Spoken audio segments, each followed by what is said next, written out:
பிரியமானவர்களே, இயேசு கிறிஸ்துவின் இணையற்ற நாமத்தில் உங்களை வாழ்த்துகிறேன். இந்த மன்னாற்றுடைய இந்த டெய்லி பாட்காஸ்டை கேட்கிற உங்கள் ஒவ்வொருவரையும் கர்த்தர் ஆசீர்வதிப்பாராக. யோவான் 10வது அதிகாரம் 7வது வசனம் இப்படியாய் கூறுகிறது: ஆதலால் இயேசு மறுபடியும் அவர்களை நோக்கி, நானே ஆடுகளுக்கு வாசல் என்று மெய்யாகவே மெய்யாகவே உங்களுக்கு சொல்லுகிறேன் என்பதாக. இயேசுவே வாசல், ஜீசஸ் இஸ் த டோர் என்ற தலைப்பின் கீழ் இன்றைய மன்னாவை தியானிக்கப் போகிறோம். இயேசுவின் உதடுகளிலிருந்து நேரடியாக பல வார்த்தைகள் வந்தது. இவற்றில் ஒன்றான மெய்யாகவே மெய்யாகவே என்ற வார்த்தை யோவான் சுவிசேஷத்தில் மாத்திரம் சுமார் 25 முறை வருகிறது. இதை குறிப்பிட்டு எழுதியவர் இயேசுவின் சீஷர்களில் இயேசுவுக்கு மிகவும் நெருக்கமாகவும் அன்பாகவும் மார்பில் சாய்ந்தவனுமாய் இருந்தவனும் அவரது இருதய துடிப்பை அறிந்த யோவானை இதை குறிப்பிட்டு எழுதினார்.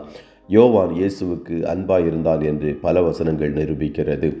யோவான் 13:23 கூறுகிறது: அந்த சமயத்தில் அவருடைய சீஷரில் இயேசுவுக்கு அன்பாயிருந்த ஒருவன் இயேசுவின் மார்பிலை சாய்ந்து கொண்டிருந்தான் என்பதாக. யோவான் 19:26 கூறுகிறது: அப்பொழுது இயேசு தம்முடைய தாயையும் அருகே நின்ற தமக்கு அன்பாயிருந்த சீஷனையும் கண்டு தம்முடைய தாயை நோக்கி, ஸ்திரீயே, அதோ உன் மகன் என்றார் என்பதாக. யோவான் 20:2 கூறுகிறது: உடனே அவள் ஓடி சீமோன் பேதுருவினிடத்திலும் இயேசுவுக்கு அன்பாயிருந்த மற்ற சீஷனிடத்திலும் போய் கர்த்தரை கல்லறையிலிருந்து எடுத்துக்கொண்டு போய்விட்டார்கள், அவரை வைத்த இடம் எங்களுக்கு தெரியவில்லை என்றார். யோவான் 21:7 கூறுகிறது: ஆதலால் இயேசுவுக்கு அன்பாயிருந்த சீஷன் பேதுருவை பார்த்து, அவர் கர்த்தர் என்றார்.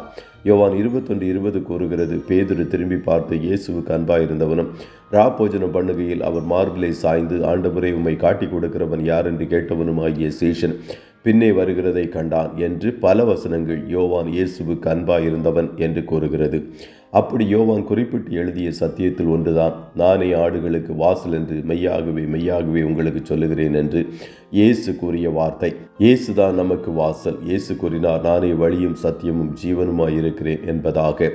அவராலே அன்றி வேறொருவராலும் ரட்சிப்பில்லை. நாம் ரட்சிக்கப்படும்படிக்கு வானத்தின் கீழங்கும் மனுஷர்களுக்குள்ளே அவருடைய நாமமே அல்லாமல் வேறொரு நாமம் கட்டளையிடப்படவும் இல்லை என்று அப்போஸ்தலர் 4:12 கூறுகிறது. ஜீவனுக்கு போகிற வாசல் இயேசு மாத்திரமே. ஒருவரும் இயேசுவல்லாமல் பிதாவினிடத்திற்கு கடந்து செல்ல முடியாது. ஒரு அரசியல் தலைவரை சந்திக்க கீழிருக்கும் பொறுப்புகளில் உள்ளவர்களை அணுகினால் மாத்திரமே அவர்களை சந்திக்க முடியும். அதுபோல பிதாவை சந்திக்க இயேசு படிநிலை அல்ல, மாறாக அவரே வழி, அவரே வாசல். வாசலை தாண்டிதான் வீட்டிற்குள் கடந்து செல்ல முடியும். இயேசுவை தாண்டிதான் பிதாவை பார்க்க முடியும். சிலுவையில் இயேசுவின் மாம்சம் கிழிக்கப்பட்டது. அவருடைய மாம்சத்தின் திரை வழியாகவே நாம் மகா பரிசுத்த ஸ்தலத்திற்கு கடந்து செல்ல முடியும். அதுபோல அவரே பரலோக ராஜ்யத்திற்கும் பிதாவை கிட்டி சேரவும் வாசலாயிருக்கிறார். இதை உணர்ந்து நாம் அனுதினமும் வாசலாயிருக்கும் கிறிஸ்துவை அண்டி சேருவோம். ஒவ்வொரு நாளும் இயேசுவின் பிரசன்னத்தில் நிறைந்து வாழுவோம். அப்பொழுது அவர் மூலமாய் நாம் பிதாவை பார்க்க முடியும். காரணம், இயேசுவை கண்டவன் பிதாவை காண்கிறான். கர்த்தர் உங்கள் ஒவ்வொருவரையும் ஆசீர்வதிப்பாராக. ஜெபம் செய்வோமா?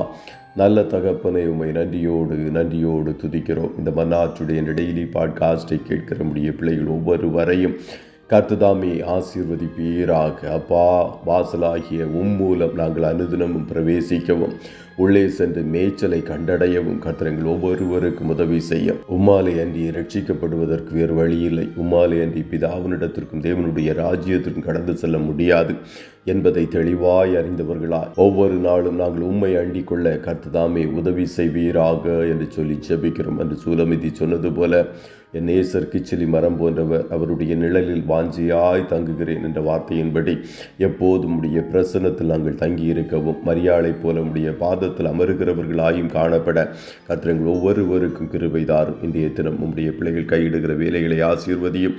போக்கிலும் வரத்திலும் உடனிரும் காரிய சுத்தியை கட்டளையிடும். ஆட்டுக்குட்டியானவருடைய இரத்தத்தின் பாதுகாப்பிற்குள்ளாய் ஒவ்வொருவரையும் கொடுத்து இயேசுவின் நாமத்தில் வாழ்த்தி ஜெபிக்கிறோம் நல்ல பிதாவே. ஆமென்.